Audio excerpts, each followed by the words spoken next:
Hello. Today we're talking about simple games to play on your phone that use Bitcoin SV. But there's much more to it than that, because the games are at the center of a sophisticated ecosystem, which creates a variety of offers and rewards for both players and non-players. So could these small games be the start of something big? That's what I'm going to be asking my guests. Joining me from Los Angeles, the founders of Haste, Joe DePinto and Dan Wagner. Welcome to you both. Thanks, Charles. Thanks for having us, Charles. Thanks very much for joining me today.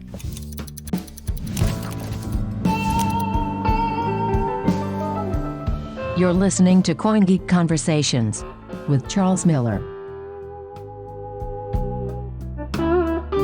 Let's start with the games. They're simple, but they're really very hard. The first one is a reaction time game, and you have to pay about 2 cents in Bitcoin SV and tap a circle as soon as it appears, and your reaction time is measured. Now, what makes this interesting is something called the Instant Leaderboard Payout. So, Joe, perhaps you could just give us a quick idea of what that is. Yeah, so the original, idea and how Haste all came about was not necessarily thinking of games, but this concept of how many different ways could we send, a fraction of a penny or a nickel or a dime to different people. And the whole instant leaderboard payout concept came from that idea of originally, I think it was like 5 cents. And it was like, wow, using Handcash's SDK, we could split 5 cents basically 200 different ways. And Dan and I think we'll probably get into our background a little bit more and how we've followed the Bitcoin SV train. But we just wanted to basically demonstrate and visually give people a way to see, look, this is what you can do with microtransactions. This is a really cool real world use that is really simple to understand. You take a quarter, a dime, a nickel, whatever, you play a simple game and you split that money hundreds of ways if you want. And that was really the original, concept and reason why we started down this whole path towards the Haste Arcade. So just to get into the detail a little bit, this instant leaderboard means that the people who've done best are going to be basically paid by the fees of the people like me who don't get to the top of the list. Is that right, Dan? Basically.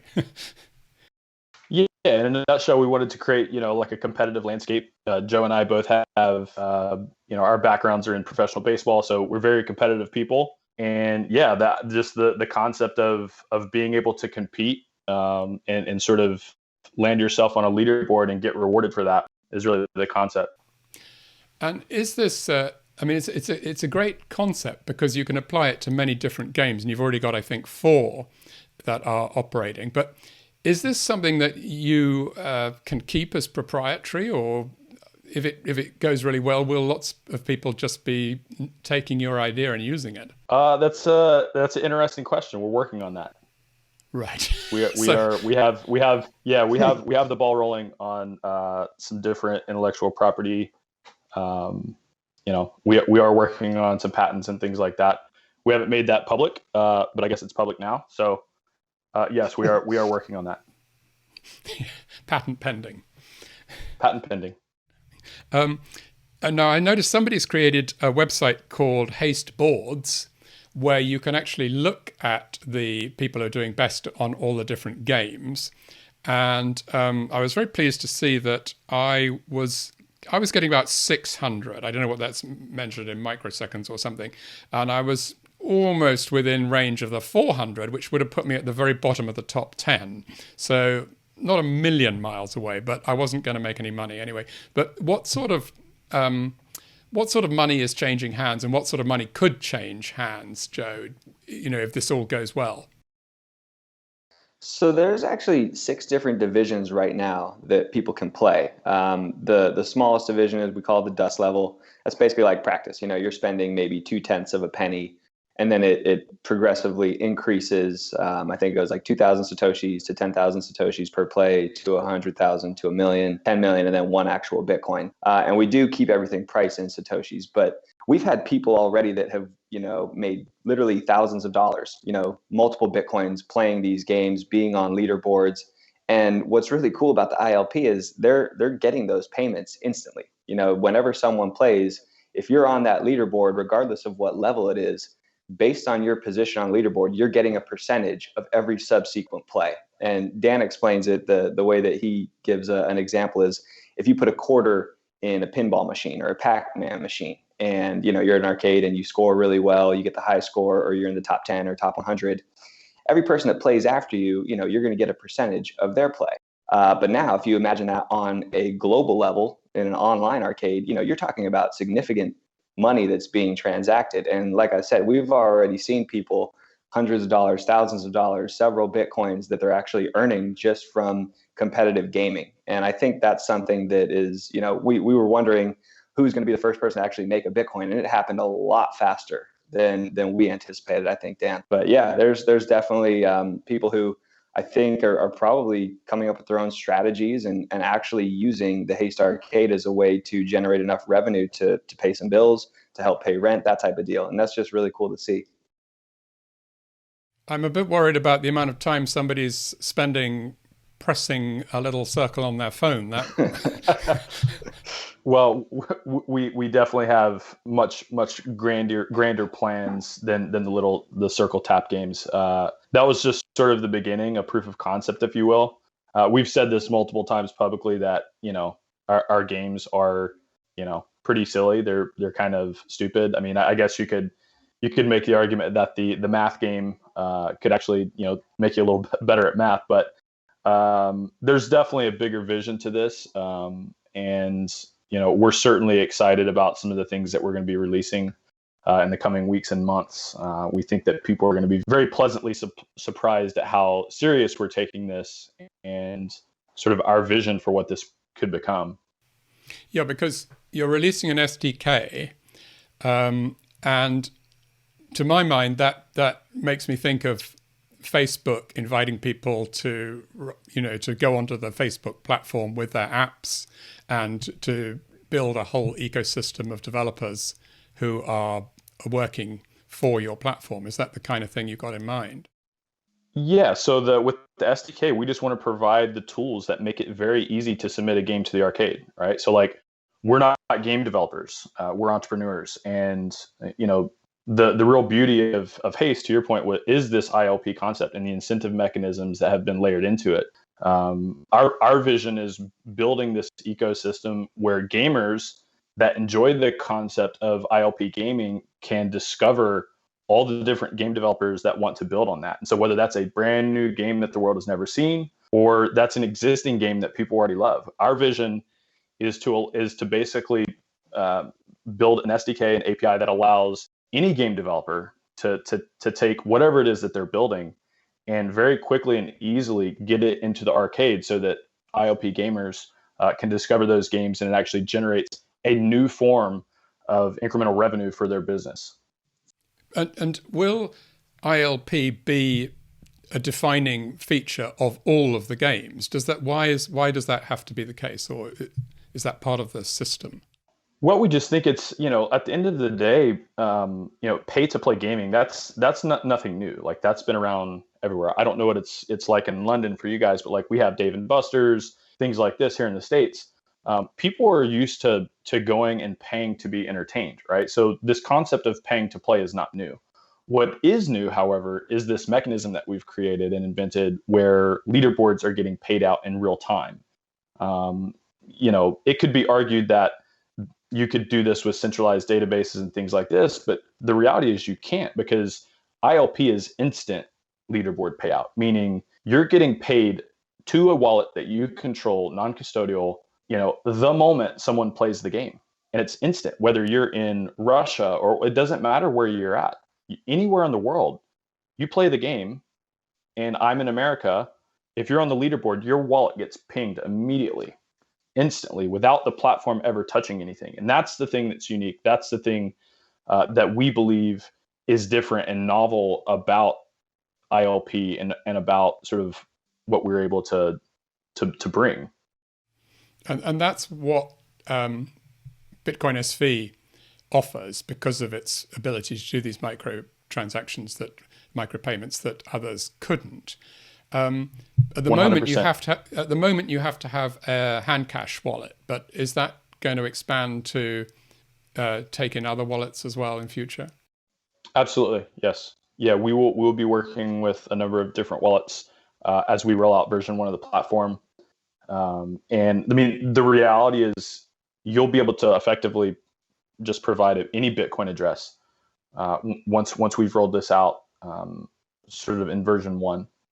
It's not going to be. We will still be utilizing the Handcash SDK because they make it very simple to sort of send the payments, etc. And yes, there will be a number of different wallets that we support out of the gate. Well, now you've already made it slightly more complicated to understand because you've got your Haste tokens. Joe, perhaps, for those who haven't followed that, can you just take us through what the token does and how that relates to the BSV payout? Sure. So if you think about a traditional arcade, right, and you go and you play like skee ball or, one of those games where you squirt the water in the horse races or something like that, typically you would get rewarded, tickets that you could then exchange at the end of your trip to the arcade for a stuffed animal or for, a PlayStation. If you got 100 million tickets, probably spend a lot more money to get those tickets than the actual thing you're redeeming them for costs. But basically, the Haste token is the similar concept. So whether you're actually making a leaderboard or not, based on how much you play, you're going to get a percentage of that day's Haste tokens that are distributed. And it's just over 43,000 tokens that get distributed daily. So basically, I might do one play and earn 5 tokens, or I might, play and spend a full Bitcoin and, really, really spend a lot of time on the arcade and take a significant portion of those daily tokens. But at the end of the day, what you can do with those is redeem them from the Haste loyalty wallet. And what that is simply an output that we have set up. So basically, anytime there's any spend whatsoever, a percentage of that spend, and the smallest percentage is 10% of the spend, goes to this Haste loyalty wallet. So literally every time someone's playing, a portion of their play is going to this loyalty wallet that people then can redeem Haste tokens to, so in exchange for Bitcoin. So the way to think about it is you get, 1,000 tokens, you go to the front of the arcade or whatever, and instead of redeeming your tokens for a stuffed animal, you're redeeming them for BSV. And that's something that I think is really cool in terms of how that whole structure has gone down and what people can do with the tokens.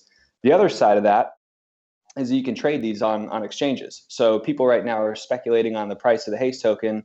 The assumption is, 5 years from now, when all the tokens are distributed, what's the value of the Haste loyalty wallet going to be? How many Bitcoins are going to be in that wallet?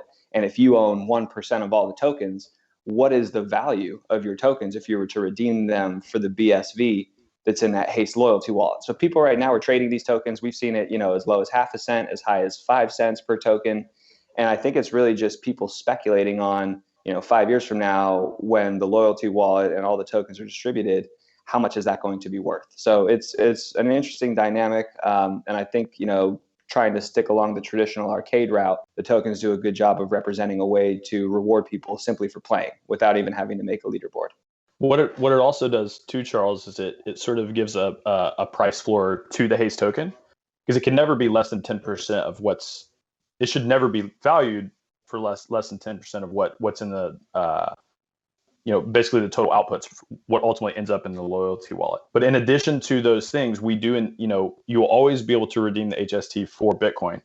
But we do have things sort of in the roadmap where there's going to be even more utility for the token in the future. One such example that we can talk about now would just be, as Joe mentioned, sort of a traditional prize board in an arcade. We're going to be offering, whether it's Bitcoin related products or just, cool products in general that people would be interested in. And you'll be able to redeem those using your tokens as well. Right. So this just runs in parallel with the payment system you described with BSV for winning or paying for the game itself, right? Absolutely. Yeah. I mean, it reminds me of when I go to my supermarket and buy £100 worth of groceries or whatever, then I get some Tesco tokens and then I can redeem them, in a few months' time when they've added up to something. It's kind of like that, really, isn't it? Yeah, that's a great way of thinking about it. I mean, it's a simply a loyalty program that we came up with. You could think of it as a rebate if you wanted. It's like going to Dave and Buster's and playing the games, but instead of walking away completely empty-handed, you at least walk away with something that you may be able to redeem a prize for, or actually redeem an increased value on Bitcoin in the future. What I can't quite get my head around is how anybody apart from you can decide how many BSVs a token is worth, because isn't that just going to be how many BSVs you're prepared to exchange a token for? I think the way to think about it would be there's a set amount of tokens that will ever be distributed. And the Haste loyalty wallet, which is what you can redeem them for, has an amount of BSV that is determined by how many people are playing and what they're actually spending. So, if there's 100 Bitcoins spent, the Haste loyalty wallet is getting 10% of all those spends. So there's 10 Bitcoins in the Haste loyalty wallet at this point. Now, if I own 1% of all the Haste tokens, in theory, I could redeem all of my tokens for whatever 1% of the Haste loyalty wallet is. So you're kind of betting on the popularity or the future popularity of Haste in order to make an assessment of the value of the token, really. For the people that are trading on exchanges, yes. Okay, great. Let's move on to the second sort of slightly complication of making the thing more sophisticated, I guess, is that you've got the player card non-fungible tokens as well. Perhaps you could just give me a quick outline of what that consists of. Yeah, so basically, like, again, this is going back to sort of Joe and I's background. We obviously there's an NFT craze, and it's going to be interesting to see how that all plays out. But being baseball players, we had our own baseball cards and things like that coming up, which is it's really cool to have that. And so we started thinking, we're tossing ideas around, and we thought like, hey, this is really cool. This is a competitive landscape. We think it could be interesting to introduce a player card. When we started looking into what are some of the other people doing with NFTs, like what we saw is just basically a lot of speculation. Like we obviously love the concept of sort of, like provable digital uniqueness, which is ultimately what these things are. But at the end of the day, it's like, what is the actual value in these things other than just like it's provably unique? Like there is definitely value to it, but I think like the speculative craze that's driving some of these prices, like, selling digital artwork for $60 million, like that just seems crazy. Like there are like very old paintings from very famous painters that aren't worth that type of thing. And we just said, if we're going to do this, we want to create something that actually has real value. And so much like the loyalty wallet, by owning your own player card, your own NFT, you actually get a 10% rebate on every single gameplay. So if you play, 10,000 Satoshis, what's actually going to happen is only 9,000 Satoshis for you are going to get pulled from the wallet when you play. So you can think of it as by holding your NFT, your player NFT, you're at a slight advantage to other players because it costs you less to try and post to the leaderboard. Now, what's cool about this is you can actually trade or buy other player cards. And if, let's say, I hold Joe's card, I make Joe an offer for his card, he accepts it. I've now made sort of an investment in Joe as a player because I see that Joe's always on the leaderboard. I see that Joe's playing. I look at his stats and I see that he's spent X number of Bitcoins during the beta. What is it going to look like when it's a full featured platform that has 1,000 different games from 200 different developers on it?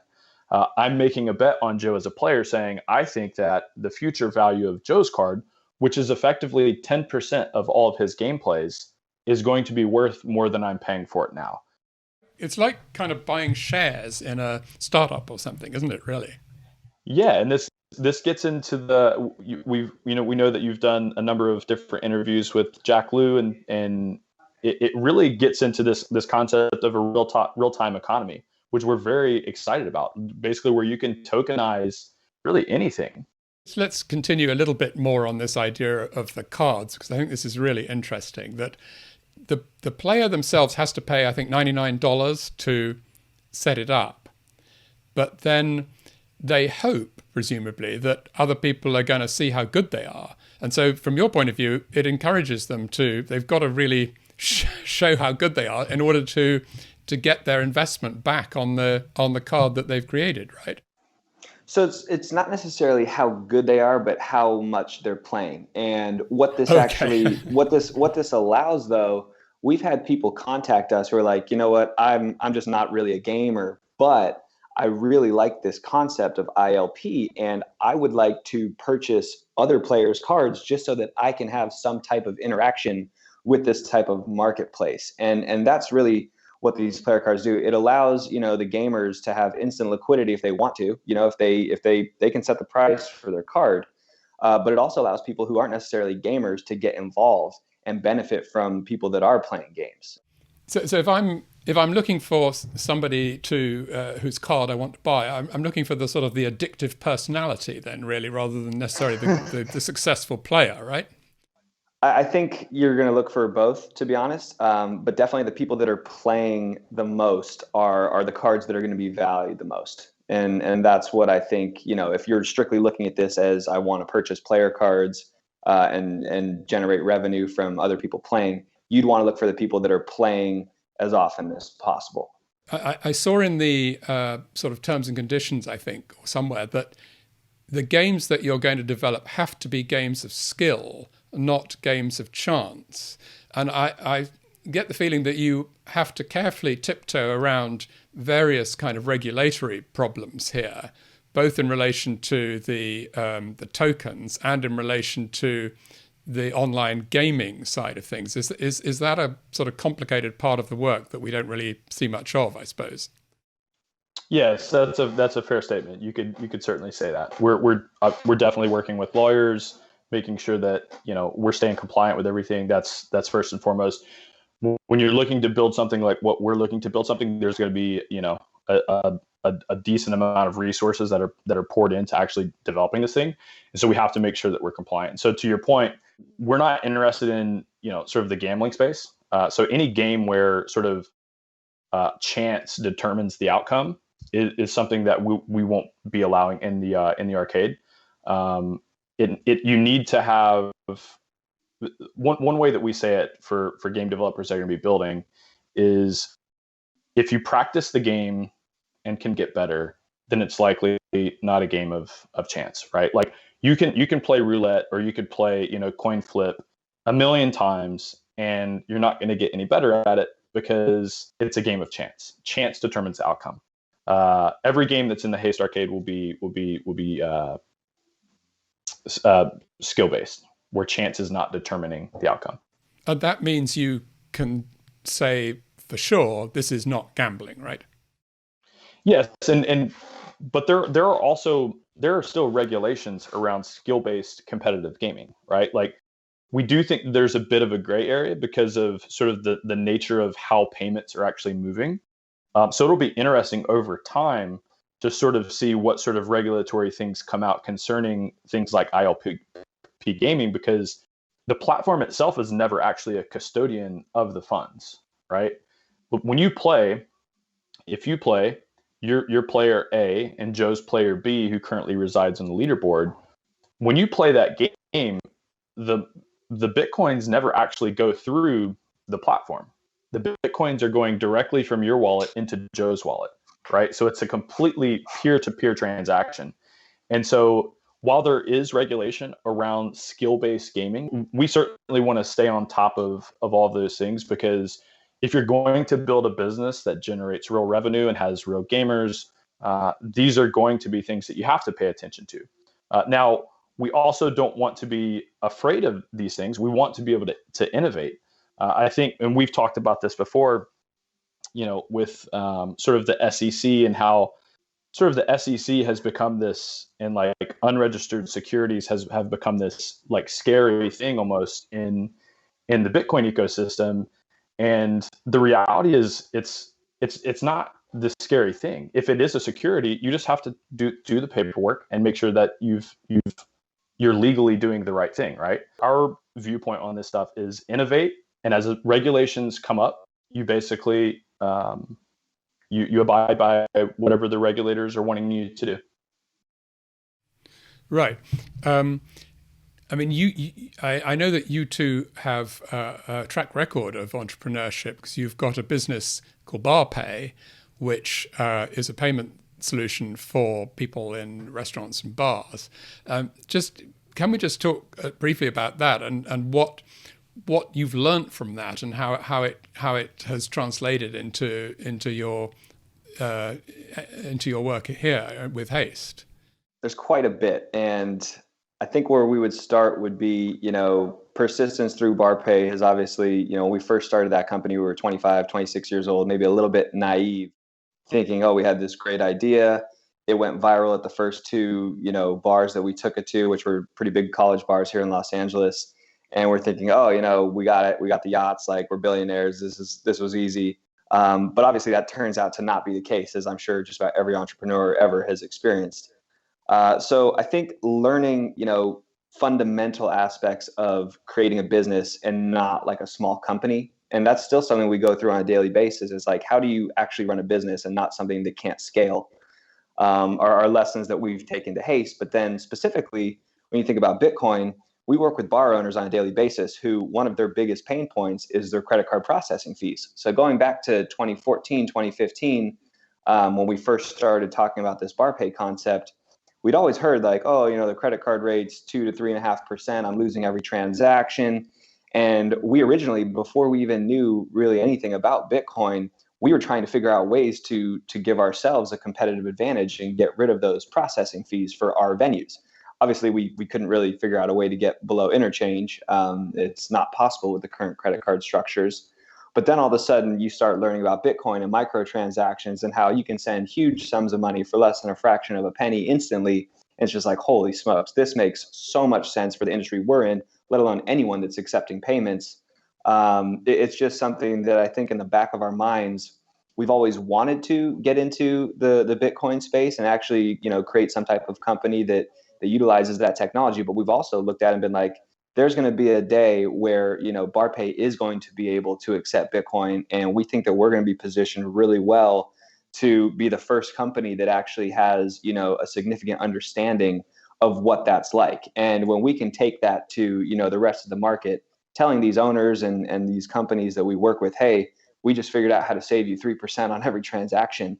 I mean, that is going to be an absolute game changer for these merchants. And not just in the bar and restaurant space, but I think any merchants anywhere. Like, who wouldn't want to just hang on to that extra money? So, yeah, I mean, I think the main points would be BarPay has definitely helped us understand, what it takes to scale a business and how to actually, go through the steps that make something a real company as opposed to just, a small business that can't really expand past its hometown. And then the actual real world use case for microtransactions and, payments using Bitcoin. That's really what I think has been cool about seeing BarPay and Haste kind of, I think in the future, they will have some type of meshing together. So is BarPay still booming and growing? How big is it? It's tough to, you don't want to say COVID was a great thing, but for our business, it was incredibly, it really helped progress the industry that we were in towards, letting technology help people. So before COVID, we were in, several dozen restaurants with just an app that you could use to order and pay for drinks during like the busy times. So 10 o'clock at night and later, when it's really hard to get a bartender's attention. COVID hits, and some of the owners that we had been working with had basically brought to our attention, hey, we think there's going to be a need for like a digital way to display our menu. What do you guys know about that? And basically Dan had started programming about a year or two before that, had been doing some stuff with QR codes for another project. And we basically figured out a way. It's like, it's pretty simple to display a PDF through a QR code. And that's something that, the typical owners we work with, they're not necessarily tech savvy people, but they understand what a PDF is because they're having to get their menus printed. So we started putting out those QR code digital menus in like early April last year. And I think even with that, we were a little bit early. We didn't really start seeing adoption with those until June or July. But at this point, we have over like 11,000 of those digital menu type accounts. We have several hundred now like order and pay accounts, which is really our baby. And that's, allowing people to now scan a QR code, place an order right from the QR code, pay for it. And that transcends the late night crowd. Now we have restaurants who, as they start to reopen, It's difficult to staff. There's a lot of people that aren't necessarily going back to work, and the restaurant owners need to find a way to fill that void. So the technology, of combining the ordering system with the QR codes has really, I'd say the last 5 or 6 months, our company has absolutely, exploded is what it feels like to Dan and myself, where we're trying to keep up with the growth at this point. So it's exciting, and it's one of those things that, I think I mentioned earlier, like persistence is definitely something BarPay has taught us, and, these things don't happen overnight. But Dan and I like to say, as long as you're doing something is going to happen. The only time things don't really work out is when you just stop or quit. And that was just something that we were never really willing to accept. And now, we're on the fortunate end of being prepared for whenever the industry was ready to make an adjustment and let technology help them more. So yeah, it's been a fascinating last, year and a half almost at this point. It's quite an achievement to invent a business that did particularly well in a restaurant during the past year. That is phenomenal. It's quite ironic, yeah. Yeah.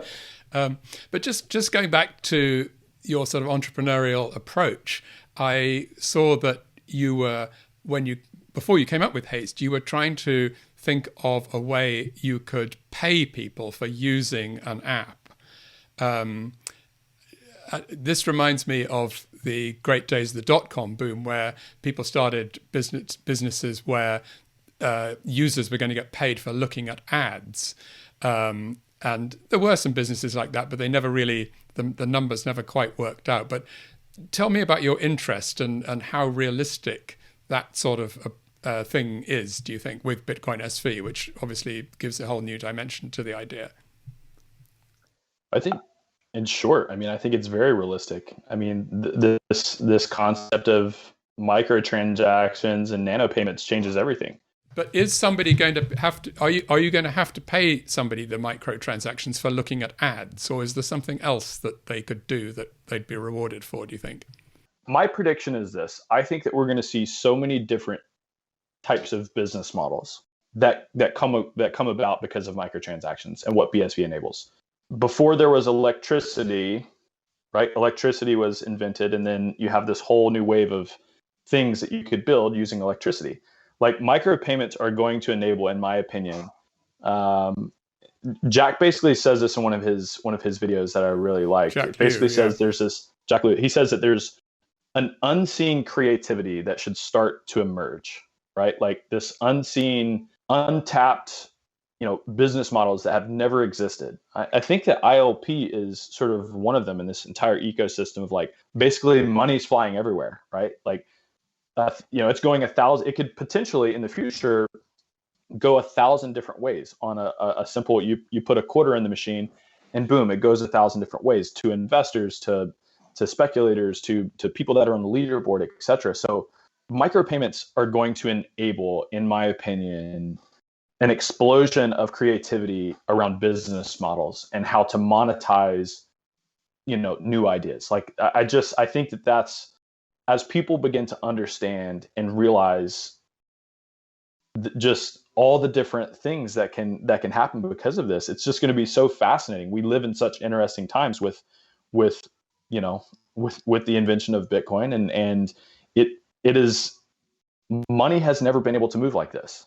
And so because it's able to move the way that it can now, it's just going to be so fascinating, I think, to see what emerges from it. And I think one of the big things is going to be how people innovate around business models.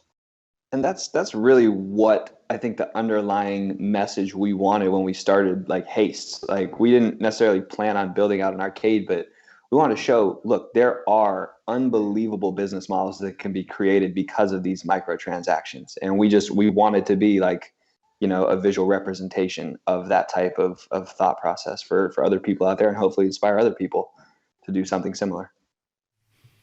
Well, I know that Jack Liu has this vision of micro payments taking place kind of left, right, and center, and you get out of bed in the morning, and before you've had breakfast, you've made 500 micro payments for opening the door or whatever you have to do, cleaning your teeth. I expect you get some as well.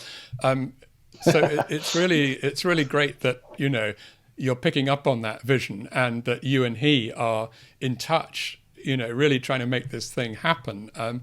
Just to end on, is there anything you could excite us with as an idea of what is going to be the next instant leaderboard? I guess you probably don't want to give the game away, but what sort of areas are you interested in as to take this thing forward?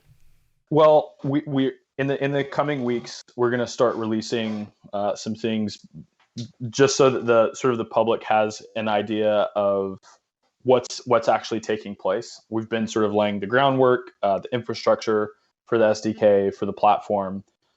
In the coming weeks, we're going to be, hopefully releasing our public roadmap so that people will be able to follow along with what we're doing. We're hopefully going to be open sourcing the code, so people will be able to go to our GitHub repository and see the changes that are being made and the progress. Yeah, I think the biggest thing is I do think that people are going to be very pleasantly surprised at, again, I said this earlier in the interview, at how we are taking this thing as serious as we take BarPay, right? Like, we've been building BarPay for 6 years. We see a very bright future for this. And, the games that are currently out, the beta version, I mean, Joe mentioned it. It was completely programmed effectively by me, and I'm a junior developer at best. I think my days of actually contributing are over, to put it. I think one thing that we haven't made public is the fact that we now have basically 2 technical co-founders that are joining us in this endeavor. They actually have basically put in their notice with their full-time employers at the moment. They've been with them for over a decade, and they're both stepping away from very well-paying salaries. They both have families. They are, really, really bright guys. They're leading with where they're coming from, a team of over 200 developers, and they see the vision. They see what we see. They see this opportunity. And, we worked out a deal with them, and they're coming on as our technical co-founders. And I think that's a piece of information that we haven't put out yet that I think is very exciting, because we're going to be able to move this thing forward much faster than we're going to be able to do prior to them doing that. It also gives us, in order to bring on 2 full-time senior developers like that,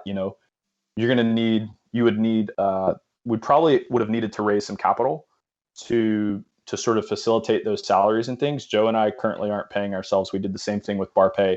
It's in a place now where we are at, it's a sustainable, growing company. We're able to pay ourselves. But in this endeavor, we're treating it the same as that. And the fact that these guys have, and it's people that we've been working with BarPay for a number of years. So we love these guys. We're excited that they're on board. But the fact that they're like, let's just do this. Like, we see this, we want to go build this. We don't need a salary. We want to be the technical co-founders, and we're like, boom, let's do this. So I think that's a big thing. I think that what people can expect from the product side of Haste is, in the coming weeks and months, I think we're going to start putting out things much more than we have in the past because of these new things that have occurred. That's amazing. Well, I mean, just congratulations on everything you've achieved already, because I know it's been a really short time, and every time I look, there's something new from Haste. So it's really incredible the pace at which you're moving, I think. But thank you so much for talking to me today. It's been really interesting, and hope we can talk again sometime when you get to the next stage. But Dan and Joe, thank you both very much indeed. Charles, thanks for having us, man. It was a pleasure. Really appreciate it. Thank you.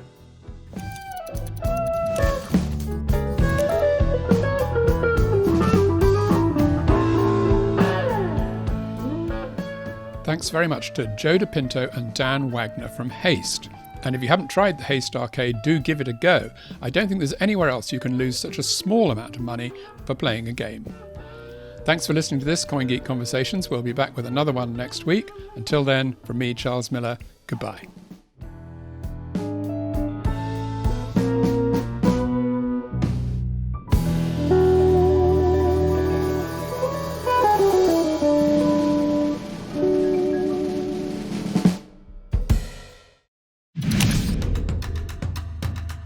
different backgrounds, diverse geographies, and disparate experiences can all inspire ideas that lead to breakthroughs.